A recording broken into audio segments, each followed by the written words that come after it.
Bonjour, nous sommes en 2020 dans le site de l'Institut Docteur Angélique. Nous sommes dans une série de vidéos de théologie biblique, ça veut dire de commentaires profonds qui d'ailleurs forment sans doute le sommet de la théologie. Ça veut dire qu'on se sert de toute la théologie qu'on a pu faire comme débutant par ailleurs. C'est un commentaire de l'Écriture et en particulier ici de l'Épître aux Romains. Et j'en suis rendu à la fin du chapitre 1, une partie très importante parce qu'elle a été confirmée dogmatiquement par le Concile Vatican I dans la Constitution Pastor Aeternus au numéro 2. Ça veut dire que nous allons devoir nous confronter par cette épître à deux choses. Premièrement, est-ce qu'on peut découvrir par sa raison seule, en regardant les œuvres, est-ce qu'on peut découvrir l'existence d'un être premier qui s'appelle Dieu? Et cet être premier, nous savons qu'il s'est fait homme en Jésus-Christ à travers son Verbe éternel. Et deuxièmement, quelle peut être la conséquence dans un homme lorsque il ne connaît pas du tout ce Dieu, ni le sens de la vie? En effet, nous allons voir que ici, saint Paul fait un rapport direct entre cette question de la connaissance de Dieu et, en conséquence, notre comportement sur terre. Ça veut dire notre morale. Un petit peu le proverbe populaire qui disait « quelqu'un qui n'a pas de foi n'a pas de loi ». Et effectivement, il y a un rapport, mais attention, un rapport qui n'est pas absolu, qui est fréquent, en tout cas qui touche la majorité des hommes d'une société, et je montrerai comment nous le voyons actuellement en train de se mettre en place dans l'Occident, qui devient de plus en plus athée. Alors ça commence au verset 18 du chapitre 1. En effet, la colère de Dieu se révèle du haut du ciel contre toute impiété et toute injustice des hommes qui tiennent la vérité captive dans l'injustice. Qu'est-ce qu'il dit d'abord? Il parle de la colère de Dieu. Comment interpréter ce mot de la colère de Dieu? Grâce à Jésus-Christ, qui est mort sur la croix et qui le prouve, nous savons que la colère de Dieu n'est pas une colère, je dirais, qui punit pour punir. C'est une colère d'un père aimant qui punit pour éduquer. En effet, il faut être cohérent. Si Jésus-Christ a manifesté qui est le Père en mourant sur la croix, eh bien il a manifesté non seulement son amour, mais son immense humilité. C'est le cœur du Père qu'il a manifesté. Comme dit Jésus, qui m'a vu a vu le Père. Et donc, quand nous sommes confrontés à un mot comme ça, la colère, ça peut être effrayant. La colère d'un proviseur, la colère d'un chef d'État. Eh bien, il ne faut pas du tout voir comme ça. Il faut voir ça sous la forme de la colère d'un père. Et donc, l'analogie la meilleure, c'est de s'imaginer un père qui est confronté à des enfants capricieux, qui font des bêtises, mais des bêtises graves, extrêmement graves. Et ce père va éventuellement être en colère, mais pour les sauver. Je me rappelle par exemple de ce père dans une banlieue musulmane qui n'arrivait plus à gérer son fils qui vendait de la drogue. Eh bien lui-même, à un moment donné, l'a attrapé, l'a attaché et l'a livré avec les preuves à la police. On pourrait dire, il déteste son fils. Il y a peut-être eu des camarades de son fils qui a dit, ce bonhomme-là est indigne, etc. Son fils, plus tard, a reconnu. Il l'a fait pour mon bien. Il voulait me délivrer de ce milieu-là. C'est ça la colère du Père. C'est dans ce sens-là qu'il faut la regarder. Et donc saint Paul dit, elle se révèle du haut du ciel contre toute iniquité et toute injustice des hommes qui tiennent la vérité captive dans l'injustice. En fait, ce que va dire saint Paul et ce qu'il présente déjà ici, c'est que l'athéisme tel qu'il est actuellement, même en Occident, mais aussi à son époque, l'athéisme en fait est souvent une volonté choisie. Une volonté choisie, non pas une conviction sincère, mais une volonté choisie. En tout cas, chez les hommes intelligents. Peut-être l'Église le reconnaîtra avec le Concile Vatican II, que certains hommes plus simples peuvent se laisser embobiner, évidemment, par les arguments des gens intelligents, et donc dire peut-être bien qu'on ne peut pas découvrir Dieu par nous-mêmes. Mais saint Paul, lui, considère avec une très grande fermeté les savants, en disant ceci. Ça se situe au verset 19. « Car ce qu'on peut connaître de Dieu est pour eux manifeste. Dieu, en effet, le leur a manifesté. Ce qu'il a d'invisible depuis la création du monde se laisse voir à l'intelligence, donc à la raison seule, indépendamment de la foi. » Là, il parle, je pourrais dire, en philosophe, il s'adresse à l'homme intelligent, sans qu'il y ait la révélation. se laisse voir à l'intelligence à travers ses œuvres, son éternelle puissance et sa divinité, en sorte qu'ils sont inexcusables. Ça veut dire que saint Paul ici prétend qu'un homme intelligent, lorsqu'il regarde le monde, il est obligé de remonter à l'existence d'une intelligence créatrice. J'ai fait, il y a 3 jours de cela, un débat très intéressant avec un biologiste dans une organisation sur Internet qui s'appelle la Tronche en biais. La Tronche en biais, ça veut dire des zététiciens qui pourchassent partout les superstitions, et en particulier la superstition qui consiste à dire qu'il y a une intelligence organisatrice dans le monde. L'argument principal des zététiciens consiste à dire, vous voyez, dès que vous avez un trou où la science n'explique pas les choses, vous mettez Dieu. Et moi je lui opposais ceci. Je lui disais, mais regardez les 5 sauts d'organisation qu'il y a eu dans le monde. On sait qu'une organisation, c'est quoi? C'est un ordre particulier qui donne, cet ordre-là donne naturellement des effets. Par exemple, le sable sec. Le sable sec, quand on en prend, mettons 1 tonne, on la verse par terre avec une benne d'une pelleteuse, ça va former un tas avec un bout pointu en haut. Et la pente de ce tas est exactement la même pente que les pyramides d'Égypte. Pourquoi? Parce que les Égyptiens, eux, ils ont fabriqué leurs pyramides pour qu'elles tiennent. Ils avaient l'expérience de la chute peut-être de la pyramide rhomboïdale ou d'autres, de manière à ce que ça soit en rapport avec la nature de la matière. Et ces pyramides-là ont tenu. Ça veut dire que l'ordre qu'est le sable sec peut donner, je dirais, toujours de la même façon, une pente particulière que mathématiquement on peut calculer. Voilà ce dont un ordre particulier est capable comme effet. Par contre, quand on arrive à un ordre radicalement nouveau, comme par exemple, je lancerai avec ma pelleteuse du sable sec, et tout d'un coup apparaîtrait une cathédrale gothique. Alors on dira, mais au moins que ce soit du sable mouillé pour que ça puisse tenir. Ben oui, une cathédrale gothique avec comme ça, les ogives en arc extrêmement, je dirais extrêmement ordonnées avec une symétrie. Eh bien, cet effet-là ne peut pas être produit par l'ordre précédent. Par contre, avec du sable, on a les éléments, et en mettant de l'eau et de la colle, donc du ciment, on a les éléments pour qu'une intelligence puisse fabriquer une cathédrale gothique avec les ogives, etc. Mais il faut une intelligence. Voilà ce que je lui disais. Et je lui disais, regardez les 5 sauts qu'il y a eu dans le monde. Le passage du néant, il me disait, mais qu'est-ce qui prouve qu'il y a eu le néant? Peut-être que le monde a toujours existé. Et je lui disais, mais le monde entier se dégrade. On connaît ça. Donc on sait que tout ce qui dégrade, c'est comme un feu qui brûle. Il a forcément un commencement, sinon il serait déjà éteint et depuis toujours. Donc il y a bien un commencement, en tout cas pour ce que nous voyons du Big Bang. Et donc l'apparition, à partir de rien, de l'être, c'est-à-dire la première matière, voilà un ordre, quelque chose de fantastique. Est-ce que rien, l'absence de cause, peut donner une réalité? La totalité de tout l'univers actuel est apparue dans un grain de sable, enfin un point même plus petit qu'un grain de sable. Et puis il y a d'autres ordres de ce style, comment la première seconde de l'univers s'est mis en place dans cette matière, des constantes mathématiques réglées de telle façon qu'il est plus facile de les obtenir par hasard qu'avec un fusil à lunettes de tirer un rayon de lumière sur une pièce de 2 € située à l'autre bout de l'univers, ça veut dire à 14 milliards d'années-lumière. C'est plus facile, tellement c'est précis, incroyablement précis, sur plusieurs constantes qui se sont mises en place. Certains, comme les frères Bogdanov, disent, voyez, rien que là, on a la marque d'une intelligence, ça ne peut pas venir du hasard.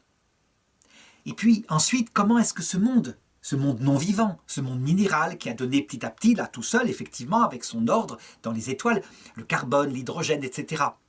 Comment ce monde minéral, l'hydrogène était au point de départ, mais disons a donné ensuite le carbone et d'autres molécules, d'autres atomes plus lourds. Comment est-ce que ce monde minéral a pu donner la vie? Le monde non vivant a une capacité à donner un ordre, comme des molécules, quand elles sont complexes, qui ne sont pas très grosses. Maximum 120 atomes pour le clinochlore. Comment expliquer le moindre vivant, dont chaque molécule qui l'organise fait des milliards d'atomes qui tendent à se décomposer. Ce n'est pas leur nature. Ils veulent revenir à un état plus stable et pourtant ça ne se décompose pas. Et c'est organisé comme une usine au point que la moindre petite bactérie primitive est plus complexe que nos ordinateurs actuels, mais des millions de fois plus complexes. Et puis ensuite, comment expliquer l'apparition de grandes sections d'ADN radicalement nouvelles qui en sont bien apparues à un moment donné. Il y a des facultés nouvelles, comme par exemple le sens de la vue, qui correspond à des centaines de milliers de bases précises qui n'existent pas dans l'animal d'avant à un moment donné. Comment expliquer ça avec les lois de Darwin, qui, elles, regardent des micro-évolutions qui donnent un tout petit changement, une ou deux bases, qui est gardée si elle est utile par la sélection naturelle. Mais là, c'est autre chose, ça ne fonctionne pas avant d'être parfait. Et donc comment expliquer que ce soit conservé sans finalité, sans une intelligence qui vise un but précis, ou même tout simplement qui crée cet ADN, qui le code, tout simplement comme le font les ingénieurs. Et puis enfin, il y a l'esprit humain.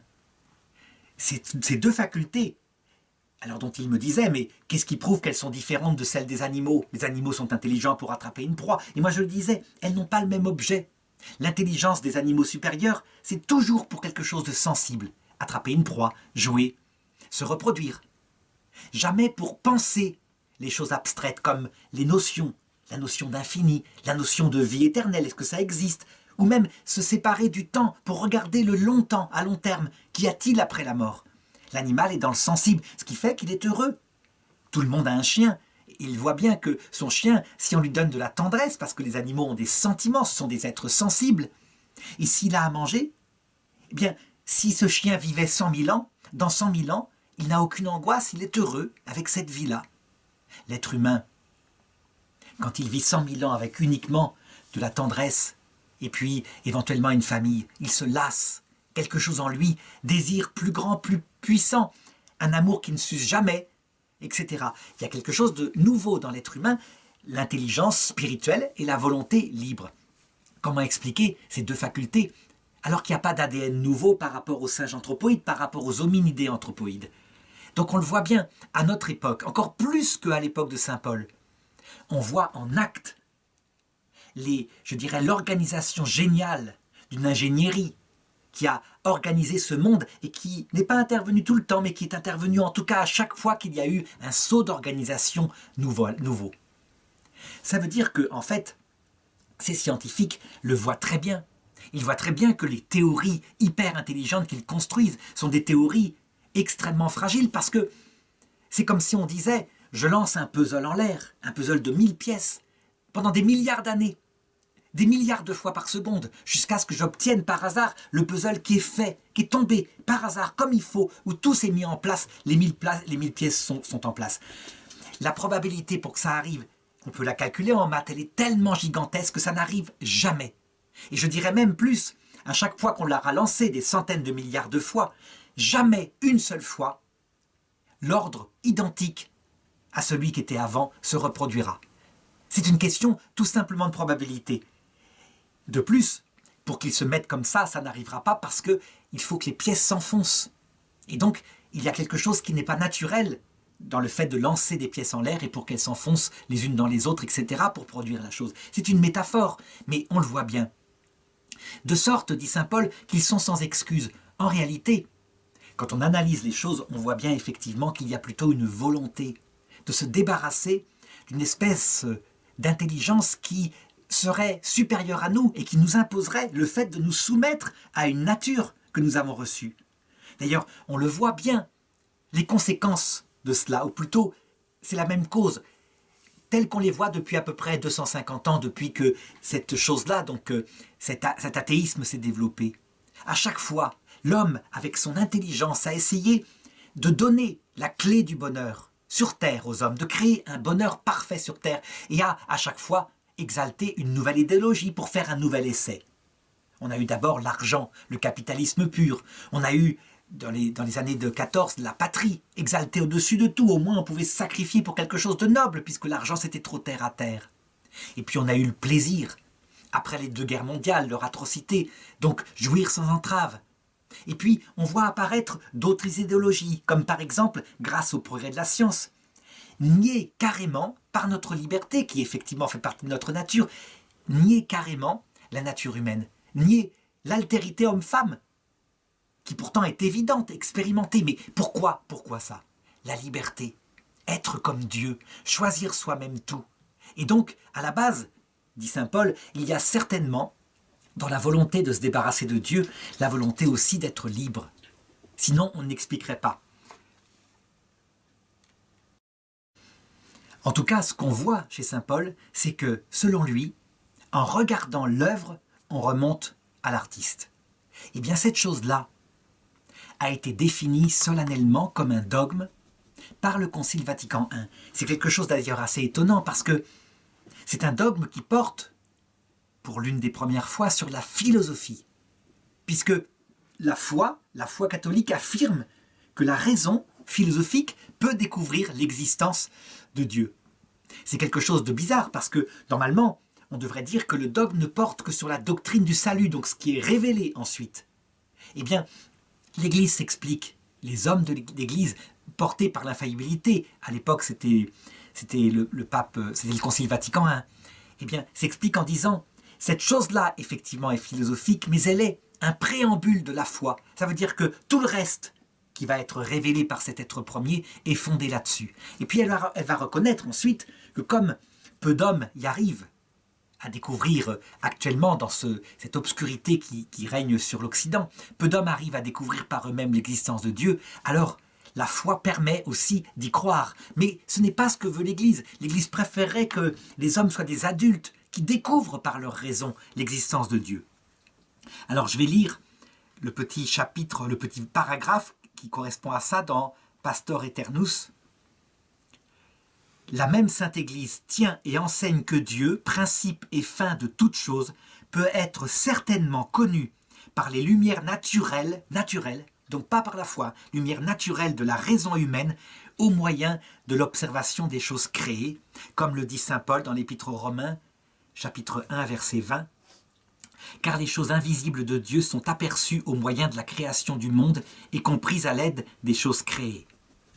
Cependant, il a plu à la sagesse et à la bonté de Dieu de se révéler lui-même à nous et de nous révéler les décrets éternels de sa volonté par une autre voie surnaturelle, selon que dit l'apôtre, Dieu qui a parlé à nos pères par les prophètes plusieurs fois et de plusieurs manières, nous a parlé en ces derniers temps, de nos jours, par son Fils.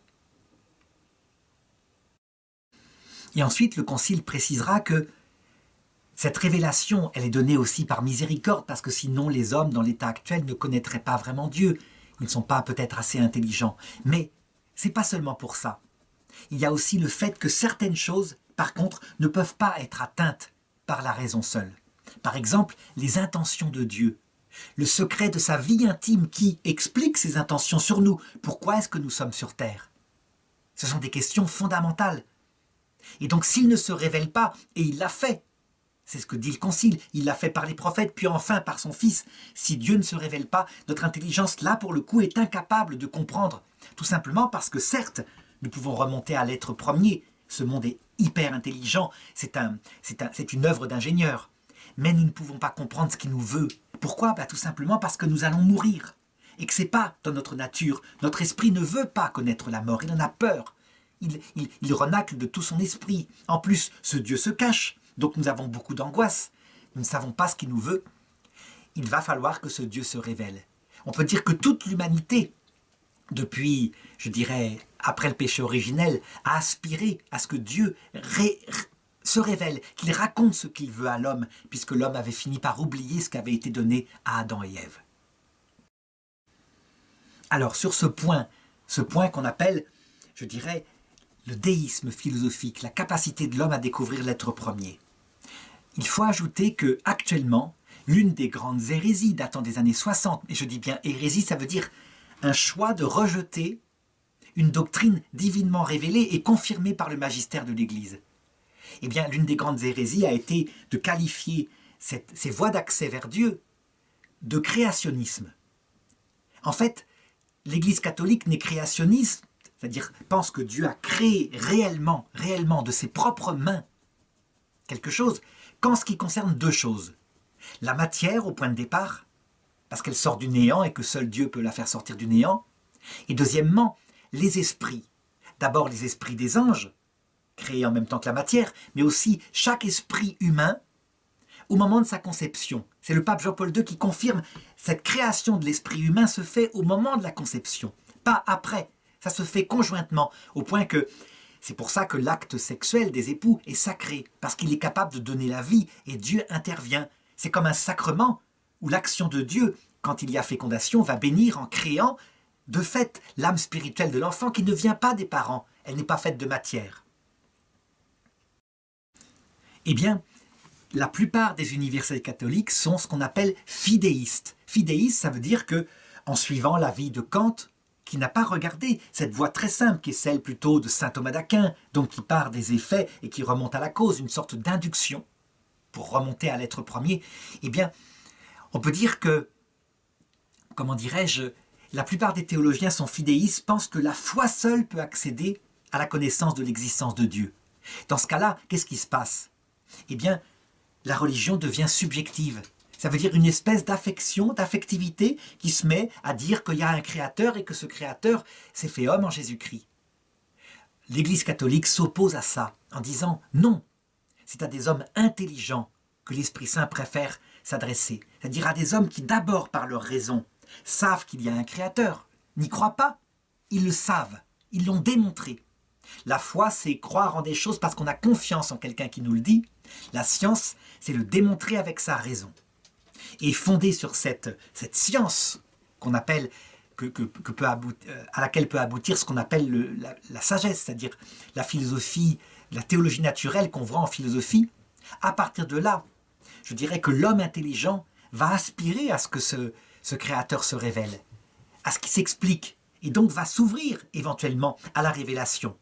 L'Esprit Saint, c'est-à-dire l'Esprit de Dieu, pourra venir en lui, de manière à lui faire croire au contenu d'une révélation, puisque pour le moment, Dieu ne veut pas montrer de manière puissante sa présence sur terre. Il réserve cela pour l'autre monde. Alors je voudrais maintenant commenter le verset 21, quand saint Paul dit « Ils sont inexcusables ». Inexcusable, ça veut dire qu'il met une culpabilité sur l'athéisme. Il dit ceci, « Puisque, ayant connu Dieu, ils ne lui ont pas rendu comme un Dieu, gloire ou action de grâce, mais ils ont perdu le sens dans leur raisonnement et leur cœur inintelligent s'est enténébré. Dans leur prétention à la sagesse, ils sont devenus fous et ils ont changé la gloire du Dieu incorruptible contre une représentation, etc. » Donc, c'est pas sympathique. Ils regardent l'intelligence de ceux qui construisent des tas de théories pour se passer de Dieu. Saint Paul les regarde comme des gens inintelligents, enténébrés. En fait, effectivement, d'un point de vue de croyant qui, en plus, du coup, a fait ce raisonnement de bon sens, à savoir, à toute œuvre intelligente comme cette simple télécommande, il faut remonter à une cause adaptée qui ait pu la créer, à savoir des ingénieurs, évidemment. Et en trouvant cette télécommande, on sait en plus qu'elle correspondra forcément à une caméra, c'est-à-dire à un objet qu'elle commande. On peut tout à fait passer comme ça de la cause à l'effet, de l'effet à la cause. Ça, c'est l'intelligence humaine qu'on est capable. Et qu'est-ce qu'on voit? On voit des scientifiques élaborer des théories qui marchent sur certains points. Par exemple, l'évolution marche tout à fait pour expliquer les micro-évolutions. Et donc, ça va très loin. Par exemple, le passage d'une souris peu à peu au cours des siècles, des millions d'années, à un éléphant, pourquoi pas? Puisqu'il n'y a pas d'organe radicalement nouveau. Il faudrait encore vérifier dans l'ADN, s'il y a de l'ADN éventuellement radicalement nouveau. Je me prononce peut-être un peu vite, on n'a pas fait ces comparaisons, mais a priori, c'est le même schéma. Eh bien, il généralise cela pour se passer de Dieu, aux macroévolutions, en disant on n'a pas trouvé le mécanisme, mais ça ne veut pas dire que ce n'est pas vrai. C'est certainement vrai, et ils en concluent donc Dieu n'existe pas. Il dit ils sont inintelligents. Je pense que saint Paul a raison. En regardant simplement comme ça, de l'extérieur, les raisonnements par exemple de ceux qui disent que la vie est apparue par hasard. Et ils disent, regardez, il y a les briques de la vie dans les comètes, et puis la soupe primitive qu'a créée Stanley Miller il y a 60 ans fait apparaître des acides aminés, qui sont les briques de la vie. Tout à fait raison. Alors qu'est-ce qu'ils font? Ils disent, ce sont des molécules organiques. Le terme organique tient le raisonnement suivant. Organique, c'est un mot qui est utilisé pour dire que c'est le produit d'un vivant. C'est-à-dire qu'effectivement, dans la décomposition d'un vivant, il sort des molécules complexes qui ont du carbone, d'où le nom de molécule organique. Mais ce mot-là est piégé, parce qu'en fait, le monde non vivant peut produire aussi des molécules organiques, manifestement. C'est le cas du méthane. Le méthane est une molécule organique quelque part. Et il est produit par millions de tonnes sur des planètes lointaines comme on le voit. Hein. En analysant avec un télescope le spectre lumineux de ces planètes, on voit bien que c'est le rayonnement issu du méthane. À partir de là, parce qu'il y a des molécules organiques et qu'ils disent « Regardez, on a pu les faire il y a 60 ans », eh bien, la vie est apparue, évidemment, par le même mécanisme. On n'a rien d'autre. En fait, c'est comme si le raisonnement, et il est tout à fait une métaphore valable, comme si on disait « Regardez, vous voyez bien que sur la Lune, il y a des cailloux. Le caillou, c'est la pierre fondamentale qui permet de construire des cathédrales gothiques. Donc il est évident que les cathédrales gothiques viennent du hasard. Il suffit de trouver le mécanisme qui a pu les donner. Mon analogie, elle ne va pas du tout parce que les cathédrales gothiques sont simplissimes en comparaison de l'organisation absolument unique. On ne peut pas imaginer ce que c'est qu'une bactérie, où il y a des petits camions qui transportent ce qu'il faut aux bons endroits. Tout est... Enfin, des organites, c'est inimaginable. Il faut avoir fait beaucoup de biologie. Et quelqu'un le disait, beaucoup de science rapproche de l'auteur, le créateur, et peu de science dit mais non, c'est très simple, ça s'est fait tout seul, il suffit qu'on trouve le mécanisme. Alors évidemment, si on dit à un athée comme ça, mais vous êtes dans un raisonnement qui est bête, vous êtes inintelligent, il va s'offusquer, et il va trouver une excuse en disant oui, oh, c'est toujours comme ça, comme vous avez fait au Moyen-Âge, dès qu'il y avait une cause qui n'était pas connue, vous mettiez le démon. On montrerait au Moyen-Âge un film de télévision avec l'exorciste par exemple, il dirait manifestement c'est un instrument du démon. Oui, dans le peuple, mais pas chez les grands théologiens. Il ne faut pas oublier que le Moyen-Âge, il est issu lui-même par la pensée d'Aristote.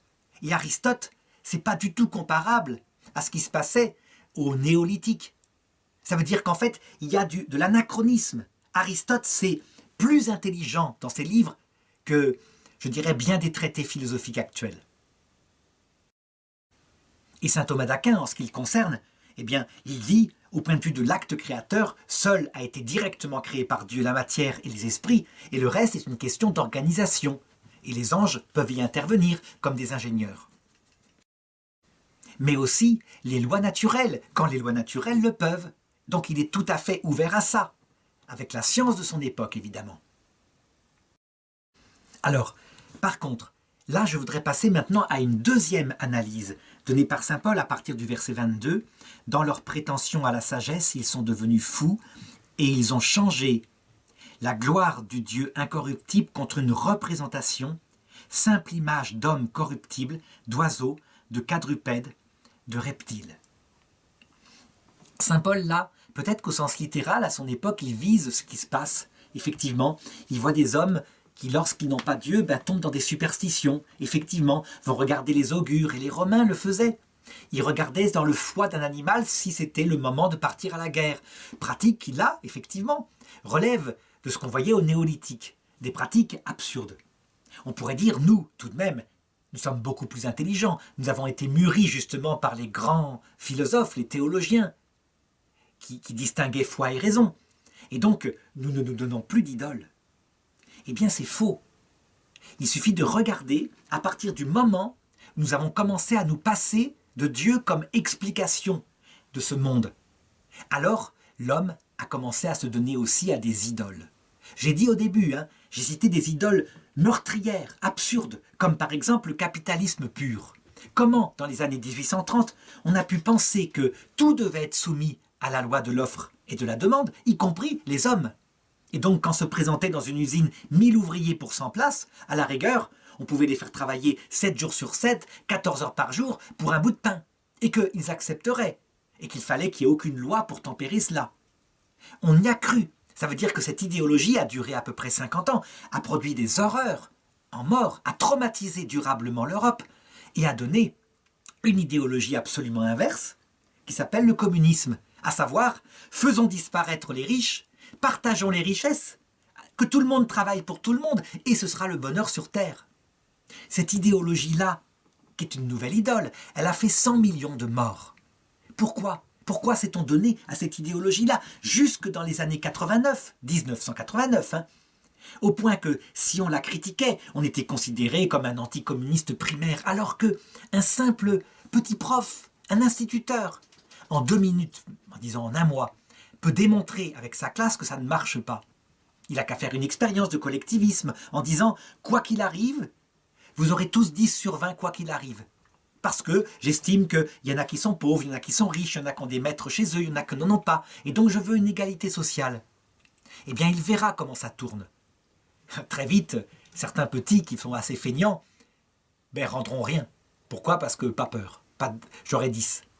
Quant à ceux qui seront peut-être la moitié de la classe, qui auront travaillé, et qui attendront un certain résultat et une récompense, quand ils verront qu'ils ont 10, ils seront dégoûtés devant l'injustice, et la fois suivante, ils travailleront encore moins, puis moins, et ça aboutira à quoi ? À une classe que le professeur peut-être ne tiendra pas, sauf s'il y a une autorité féroce, qui peut s'imposer à des petits, mais qui ne s'imposera pas comme ça à des adolescents dans une banlieue. Il n'y arrivera plus. Alors s'il n'y arrive plus, il instaurera des sanctions terribles pour que son projet, qui est scientifiquement magnifique, prouvé, puisse se réaliser. Eh bien c'est ça le communisme. Et donc le goulag est sorti du communisme. Pourquoi ? Parce que les gens s'obstinaient à ne vouloir travailler avec zèle que pour leurs femmes, leurs enfants. Pas pour la collectivité, sauf 10%, qui eux étaient comme ça, sociaux. Je pourrais citer comme ça d'autres idoles, mais je voudrais simplement dire, ce ne sont plus des statues, des quadrupèdes qui sont adorés, ce sont des bestioles qu'on fabrique dans notre tête. Ça veut dire, on exalte un truc qui est une petite partie de vérité, et on écrase tout le reste, on est sûr de soi, et tout ce qui dépasse, tout ce qui s'oppose à ça, éventuellement, la réalité elle-même, on lui coupe la tête. Les idéologies n'ont abouti à rien, et pourtant les hommes les ont suivies en masse, au point que quand une idéologie, quelle qu'elle soit, était à la mode, à telle époque, eh bien, il y avait comme une chape, un égrégore de pensée qui fait qu'on ne pouvait pas la critiquer sans être, regardé de travers ou peut-être même mis à mort socialement. Un peu comme si le texte de l'Apocalypse qui dit « Ils seront marqués sur le bras et sur la tête par le chiffre de la bête, et celui qui ne sera pas marqué ne pourra plus ni acheter ni vendre », comme si ça se réalisait à chaque période et de cette façon-là.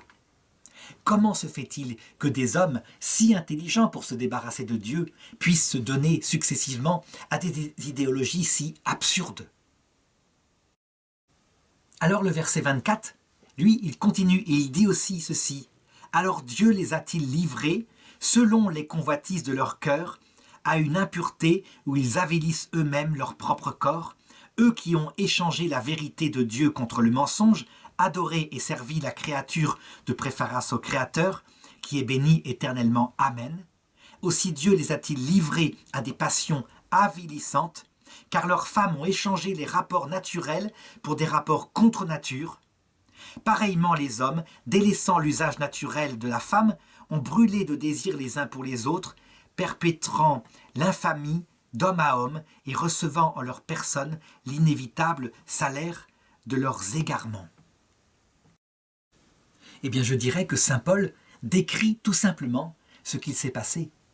Les idéologies dont j'ai parlé, et les grandioses idéologies comme le communisme qui donnait un projet de dépassement de soi pour le bien de tout le peuple, mais des idéologies aussi de sacrifice comme la patrie, où les hommes se sont entretués dans 2 guerres mondiales.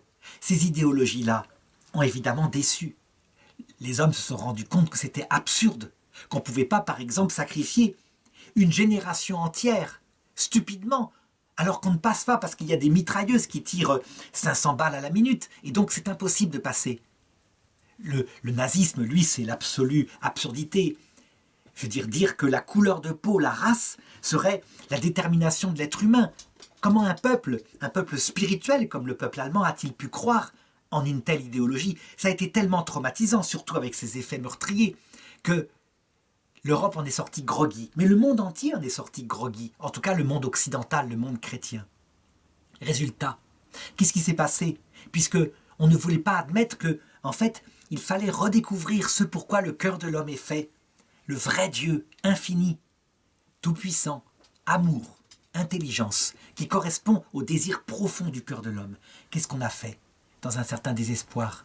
Alors, on a trouvé une sagesse ultime.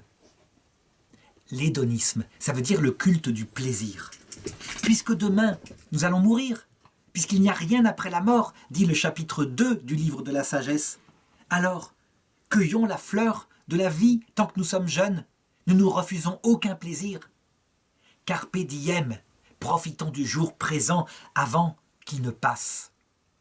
Et donc, saint Paul décrit ce mécanisme-là qu'on a vu à partir de mai 68, un mécanisme qui a envahi le monde occidental, sous les regards stupéfaits de l'Afrique, des musulmans aussi, qui ont vu se déchaîner, je dirais, l'impureté la plus terrible. C'est-à-dire que je pense que quand cette crise de l'Occident sera terminée et qu'on regardera jusqu'où ça va, on sera vraiment surpris. Au début, ça commence petitement, pour établir la possibilité de jouir sans entrave de sa vie tant qu'on est une personne adulte et libre. On autorise, on dépénalise certaines choses qui tout de même vont contre la mentalité. Par exemple, l'avortement. Mais attention, c'est toujours un mal, dit-on en 75, mais vu certaines circonstances, quand il y a une détresse terrible, etc., on dépénalise. Et puis, voilà que, 45 ans plus tard, la même génération qui a fait cela 45 ans plus tôt, qui est encore au pouvoir, qu'à 75 ans, dit « Cet avortement-là doit devenir un droit fondamental de l'homme, la capacité libre et volontaire de se débarrasser de quelque chose qu'on ne veut pas. Pourquoi? Parce que ce qui définit l'homme, c'est sa liberté pour jouir sans entrave maintenant. » On en arrive là. Et alors, on se met à s'attaquer à toutes les règles qui peuvent s'opposer un petit peu à cette liberté absolue. Comme par exemple, d'abord, des autorités qui penseraient l'inverse. Évidemment, l'autorité pontificale, par exemple, du pape Jean-Paul II, qui rappelait à quel point c'est un petit enfant, c'est pas une verrue, et son âme est créée par Dieu. Et de l'autre côté, nous la retrouverons. Eh bien, on déclare que c'est un criminel, on voit des plaintes portées contre lui pour crimes contre l'humanité parce qu'il a parlé de la fidélité dans le mariage plutôt que la capote anglaise, comme prévention au sida. Ça veut dire que, je dirais, effectivement, comme le dit saint Paul, ce peuple qui se donne à la jouissance sans entrave, évidemment, voit cette jouissance, avec son mécanisme interne, aboutir à des actes contre nature, pour une raison simple. C'est que la jouissance sexuelle, elle est naturellement ordonnée à deux choses. L'amour entre un homme et une femme qui se choisissent spirituellement, qui se choisissent parce qu'ils s'aiment sensiblement et qui sont attirés physiquement, mais ils se choisissent aussi comme amis.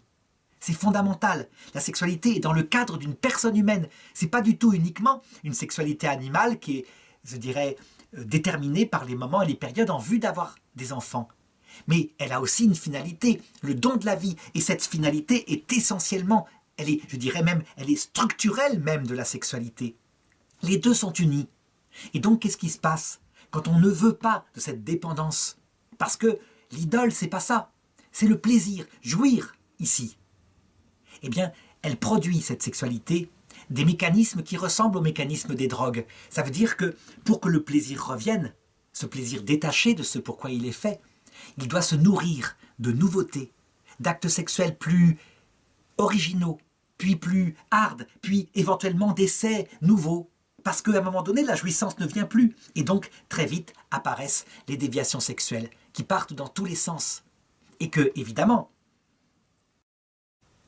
vient tôt ou tard atteindre quelque chose comme une maladie. Saint Paul connaissait les maladies vénériennes. Et qu'est-ce qui est apparu à cette époque-là? C'est le sida. Et le sida, qui est quelque chose qui vient sans doute d'Afrique, peu importe, au lieu de conduire à un comportement en se disant « attention, ne faisons pas n'importe quoi tout de même », le corps est sacré, mais il doit être respecté, il a une nature. Eh bien, plutôt que de changer ses mœurs et d'en revenir à quelque chose de plus respectueux de la nature humaine, on invente le préservatif pour pouvoir continuer de jouir sans entrave. Si quelqu'un dit « mais la fidélité Pensez-y, c'est un être humain complet qui a un acte sexuel. Alors, on l'attaque. Pourquoi? Ben, c'est ce que dit le chapitre 2 de la sagesse. La simple existence de cette parole-là, de cet être qui prétend parler pour Dieu, est devenue insupportable. Il nous est un reproche vivant.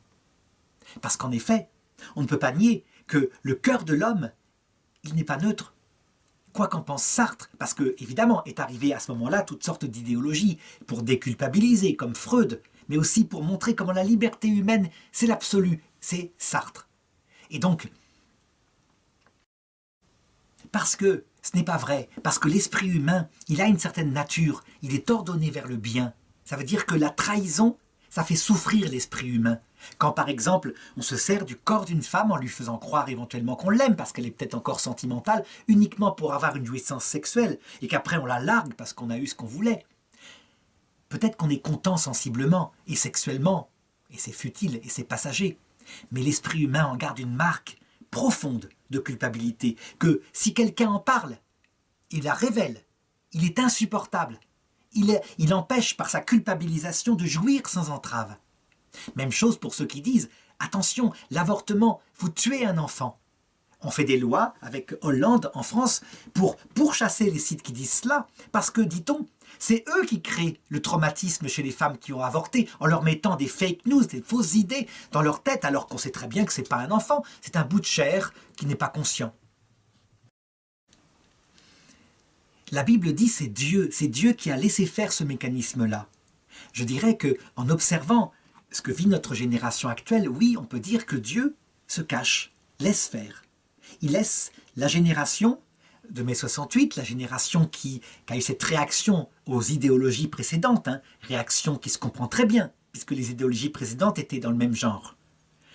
Eh bien, Dieu laisse cette génération boire la coupe de la cause qu'il adore jusqu'au bout. Et donc, se mettre à détester les effets dont ils méprisent, les effets dont ils adorent la cause. Voilà un petit peu ce qu'on peut dire. Résultat, c'est une génération qui actuellement, quand je fais cette vidéo, a à peu près 75 ans, arrive vers 80 ans, récolte dans sa chair, évidemment, les fruits de ce qui s'est passé. À savoir, si on méprise comme étant obstacle à la liberté individuelle et l'homme, quand on est une femme, et l'enfant, eh bien, il ne faut pas s'étonner que quand son corps n'est plus attirant, on est seul, dans une maison. À attendre quoi? Quand on a méprisé Dieu lui-même parce qu'il n'existe pas, tout le monde sait qu'il n'existe pas, qu'est-ce qu'il reste à attendre? Le néant. Et donc, ce profil, je dirais, la dernière goutte de la coupe produite par cette génération du Carpe Diem, à savoir les angoisses de la mort, avec, au lieu de se convertir, une réponse, l'euthanasie. C'est-à-dire la possibilité d'arrêter cette souffrance quand on le veut librement, toujours pareil, librement, puisque la seule morale devient la liberté de jouir sans entrave, et donc quand on ne peut plus jouir, autant éteindre les choses, et maudit soit celui qui veut empêcher ces lois au nom de je ne sais quelle valeur, comme par exemple l'attention à ses vieux parents, rendre l'honneur qu'ils nous ont donné quand on était petit. Honni soit-il, la liberté seule étant valable. Ce qui est le plus terrible, évidemment, et ce qui montre que dans cette attitude de cette génération, il y a beaucoup de contradictions et beaucoup d'hypocrisie aussi, c'est que cette génération devenue âgée qui a vu dans sa chair et qui a vu dans sa solitude actuelle à quel point, je dirais, elle a semé quelque chose de mauvais dans le cœur de leurs enfants, eh bien, elle continue publiquement de proclamer que c'est le bonheur absolu, la découverte fantastique, et que l'avortement, et que la pilule contraceptive, et que la sexualité libre, sans entrave, et donc solitaire, eh bien, c'est le génie absolu du XXe siècle. Elle continue de le proclamer en ayant récolté les fruits de cela, donc la solitude. Et donc elle pousse les feux jusqu'à dire, et c'est ce qu'on voit actuellement, jusqu'à dire que tout est stéréotype. La distinction même entre hommes et femmes est stéréotype, que tout est purement induit par une culture blanche et patriarcale ancienne qui imposait aux petites filles de se comporter comme des petites filles, alors que c'est pas vrai. La liberté, c'est ça qui compte, la liberté de devenir ce qu'on veut être. Résultat, ils livrent leurs propres enfants à des souffrances puisque nier une partie de sa nature, la partie corporelle de sa nature, évidemment, va aboutir à des souffrances, puisque l'esprit se désharmonise par rapport à ça. Ils livrent leurs propres enfants au même malheur que eux ont expérimenté. Alors, dans Romains 1, 28, saint Paul commente en disant « Et comme ils n'ont pas jugé bon de garder la vraie connaissance de Dieu, Dieu les a livrés à leur esprit sans jugement pour faire ce qui ne convient pas. » Là, on peut se demander quand même, pourquoi ? Pourquoi Dieu se cache-t-il ? On le sait, il a la puissance, quand il le veut, comme il le veut, de faire ça. Très concrètement, par exemple, d'envoyer son Esprit Saint, qui vient brûler le cœur intérieurement des hommes et les attirer à lui, avec des signes, des puissances, comme il le veut. Il peut le faire, je dirais, au moment où il le veut, des enfants à Abraham. Pourquoi ne le fait-il pas ? On pourrait se dire, avec la théologie traditionnelle de saint Thomas d'Aquin, que c'est incompréhensible, ou plutôt que c'est sa liberté absolue. Donc ces gens-là iront en enfer. Ils vont mourir, arrêt du cœur, séparation de l'âme et du corps, ils n'ont pas la grâce, ils sont en état de péché mortel, objectivement. L'état de péché mortel, ça veut dire une finalité qui est une idole et qui n'est pas le vrai Dieu. Et donc, avec saint Thomas d'Aquin, conclure que juste après la mort, en masse, ça sera l'enfer éternel. Fort heureusement, je dirais, est arrivé au XXe siècle certaines personnes comme sainte Faustine, comme Marthe Robin, mais aussi comme le pape Benoît XVI, qui ont montré qu'il fallait regarder ça avec la cohérence de ce que nous a montré le Christ. Ça veut dire qu'il agit peut-être en père, qui manifeste sa colère en laissant jusqu'au bout boire la coupe de la lie, mais ce n'est pas pour perdre, jamais.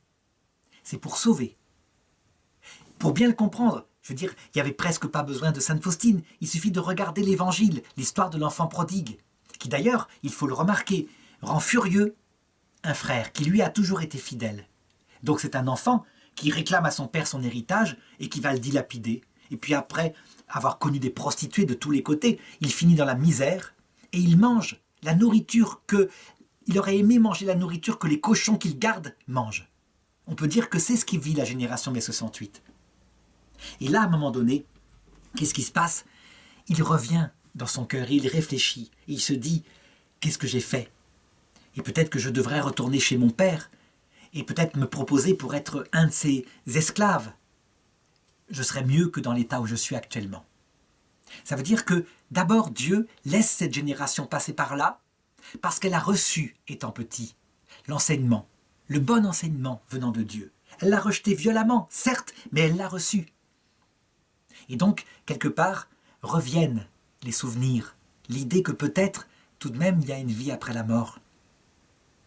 Deuxièmement, au moment de la mort, quand ces gens-là vont mourir, et ça va arriver, eh bien, il ne faut pas croire que là, celui qui se montrera est uniquement le Dieu de colère. Ou plutôt, quand on parle du jour de colère, dies ira, qui va se présenter à ce moment-là, c'est pas la colère qu'on croit. C'est fini, cette histoire de peine qu'on voit où il laisse boire la coupe jusqu'au bout. Il manifestera à l'heure de la mort, dans le passage, il manifestera son amour. Et il viendra accompagné de leurs parents, de leurs grands-parents, de tous ceux du paradis qui peuvent venir les visiter, afin de leur proposer le pardon, la conversion. Certains disent, mais où est-ce que c'est dans l'Écriture ? C'est tout simplement la parabole des ouvriers de la 11e heure. Et il faut savoir que nous qui sommes là, qui avons eu la chance de recevoir la foi, nous serons peut-être tentés, en voyant que, en masse, lorsqu'ils rencontreront le Christ, qu'ils ont renié toute leur vie, eh bien, ayant bu jusqu'à la lie la coupe des conséquences de leurs actes, ils se prosterneront devant lui en pleurant et en demandant pardon pour leurs bêtises, leur manque de jugement, leur incapacité effectivement à reconnaître dans l'œuvre du Créateur le Créateur, alors que c'est tellement évident. Et alors, ils recevront le salaire, ça veut dire la vie éternelle. Oh, non pas forcément tout de suite, quoique. Je peux dire que la génération mai 68 passe en ce moment par des moments tellement terribles. Il faut se voir ce que c'est comme purgatoire, une vieillesse sans Dieu, une génération qui n'a pas de prêtre dans les hôpitaux de gériatrie, ou les petites dames qui apprennent à vous voyez maintenant, les aides-soignantes, à les respecter. Mais souvent, ça va aussi avec parfois un petit peu de froideur. Et puis cette absence d'espérance, cette attente de rien dans ce lieu où elles partiront ensuite pour le cimetière. C'est une épreuve terrible qu'elles vont vivre. Et donc quelquefois, c'est tellement terrible, leur cœur en est tellement mortifié. Ces personnes qui dansaient à Woodstock, qu'il n'y a même pas de purgatoire.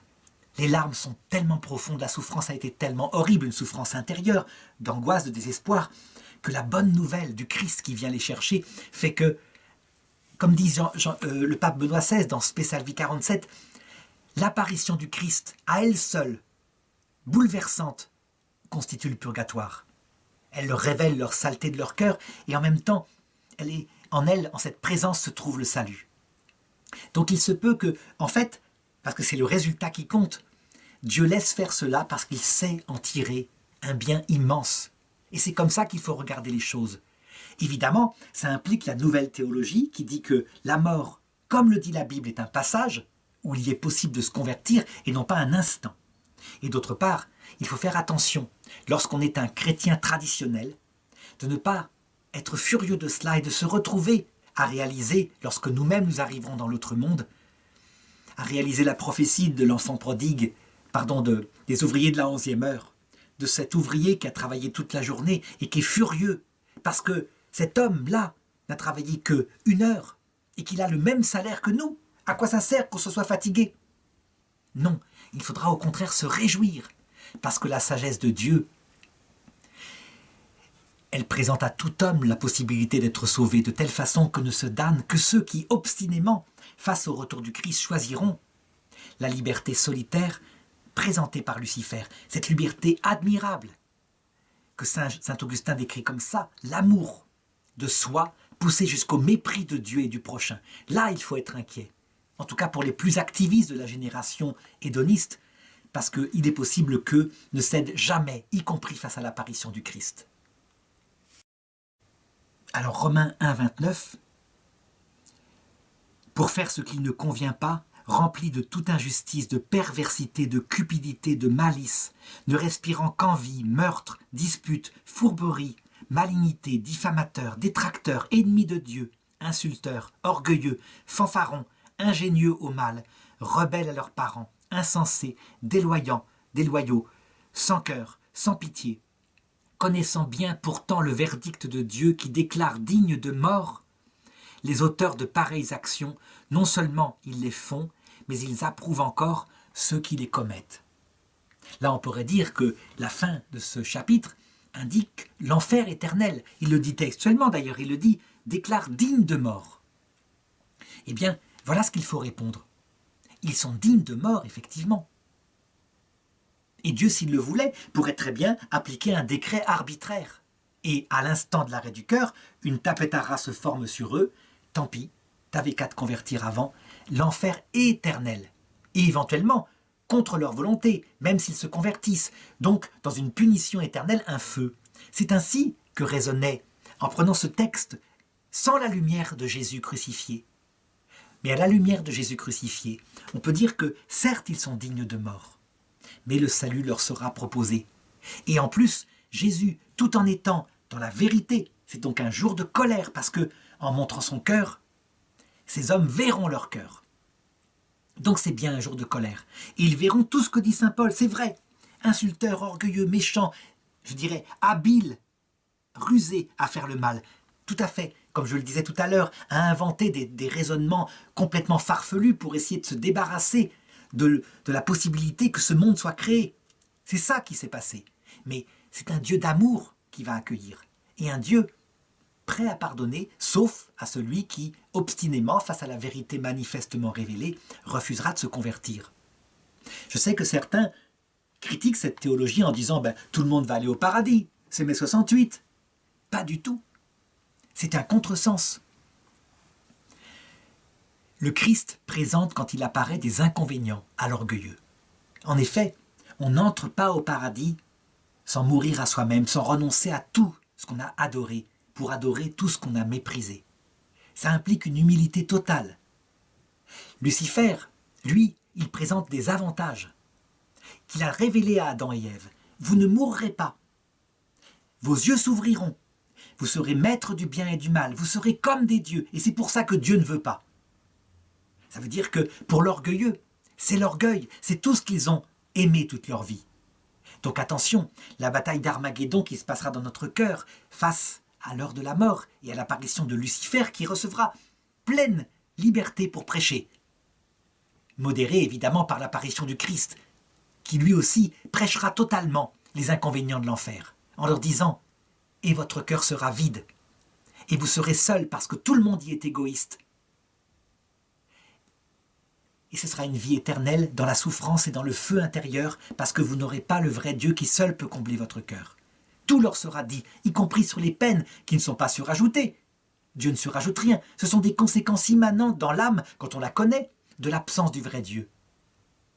Donc, beaucoup de colère aussi, puisque celui qui maintient son péché face au Christ est capable de réclamer la vision béatifique, c'est-à-dire de devenir un présomptueux. Non seulement il refuse la vérité manifestement révélée, mais il devient présomptueux en disant « Donne-moi la vision béatifique, parce que tu m'as créé, manifestement j'ai compris que c'est elle qui va combler mon cœur. J'ai compris comment je suis structuré, et donc tu me la donnes, j'y ai droit. » Évidemment, toutes les paroles que dit Jésus quand il dit « Allez-vous-en loin de moi, maudit, je ne vous connais pas » sont réelles. Ces hommes-là seront rejetés par Jésus-Christ. Ils ne l'auront pas, parce qu'on ne voit Dieu face à face qu'en l'aimant et en étant tout humble. C'est comme ça. C'est un mariage d'amour, c'est pas un mariage de convoitise. Donc attention, ce texte-là, ne pas l'interpréter en disant « Cette génération est entièrement damnée, sauf évidemment les membres qui n'ont pas suivi cette idéologie. » C'est pas ça du tout. Mais cette génération, elle est digne de l'enfer et le salut lui sera proposé.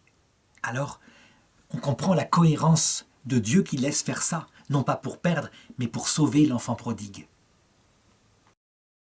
Alors je sais que certains diront aussi, il insiste beaucoup sur l'amour et l'humilité de Dieu, mais pas assez sur sa vérité. C'est vrai, j'ai tendance à insister sur l'amour et l'humilité de Dieu, et donc je voudrais terminer en insistant sur la vérité, en disant effectivement, le glaive de la parole du Christ lorsqu'il apparaîtra existe. Il dévoilera les intentions des cœurs et tout ce que dit saint Paul se réalisera. Je dirais même plus. Il y a, selon moi, une des 8 malédictions de Jésus, parce que Jésus a maudit, qui s'applique tout à fait à la génération que nous voyons actuellement. Cette génération, donc, hypocritement athée, et puis, avec les termes que décrit saint Paul. Elle se trouve en Matthieu, chapitre 23, verset 29. Jésus dit « Malheur à vous, scribes et pharisiens hypocrites, parce que vous bâtissez les sépulcres des prophètes et décorez les tombeaux des justes, tout en disant « Si nous avions vécu au temps de nos pères, jamais nous ne nous serions joints à eux pour massacrer les prophètes. » C'est exactement ce qui se passe actuellement. Ça veut dire que j'ai été stupéfait par le comportement de la génération en question, dont je parle là, qui arrive à 75 ans, par ce comportement qui disait « Si nous avions vécu pendant la Seconde Guerre mondiale, jamais, nous n'aurions, je dirais, collaboré avec les nazis. Jamais nous n'aurions fait le dos rond. Nous aurions, si nous n'avions été pas, porté l'étoile jaune sur la poitrine pour signifier à quel point une horreur était en train de se faire. » Et je comprends quand on est jeune, qu'on a 20 ans, qu'on dise ça, parce qu'on est scandalisé par l'être humain qui est tiédasse, qui parfois est résistant, parfois ne l'est pas, et la plupart du temps, pour la plupart des hommes, fait le dos rond en attendant que passe l'épreuve. Mais le problème, ce qui met en colère Jésus et ce qui mettra en colère, la vérité sera dévoilée, c'est que ce sont les mêmes personnes, la même génération, disons, qui a exalté jusqu'au bout le communisme, qui était dans le même genre que le nazisme, qui massacrait. Ce sont les mêmes qui jugent des hommes qui prétendent avoir organisé éventuellement des trains pour l'Allemagne nazie et qui disent on ne savait pas vraiment qu'ils étaient exterminés. On pouvait s'en douter parce que c'était pas rose, mais on ne savait pas vraiment. Et qui, parallèlement, disent on ne savait pas vraiment que les communistes tuaient des millions de personnes dans les goulags, que Staline faisait des quotas, que Mao, je dirais, était un monstre qui a organisé une réforme agraire qui a provoqué des millions de morts, des dizaines de millions de morts, que Pol Pot, c'était pas le paradis sur Terre.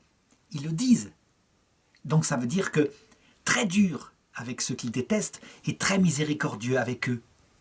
Si nous avions vécu à la place de nos pères, nous n'aurions pas été nazis et nous avons fait pareil.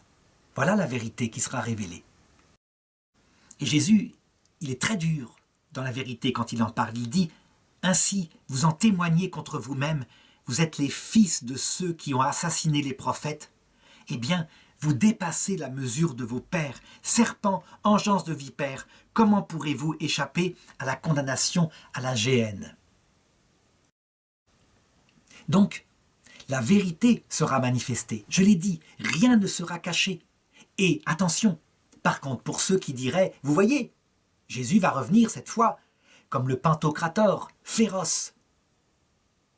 Il ne viendra pas dans l'humilité et l'amour. Je répondrai, attention, Jésus ne change pas. Toujours, quand on le reconnaît, la vérité chez lui est alliée à l'amour et à l'humilité.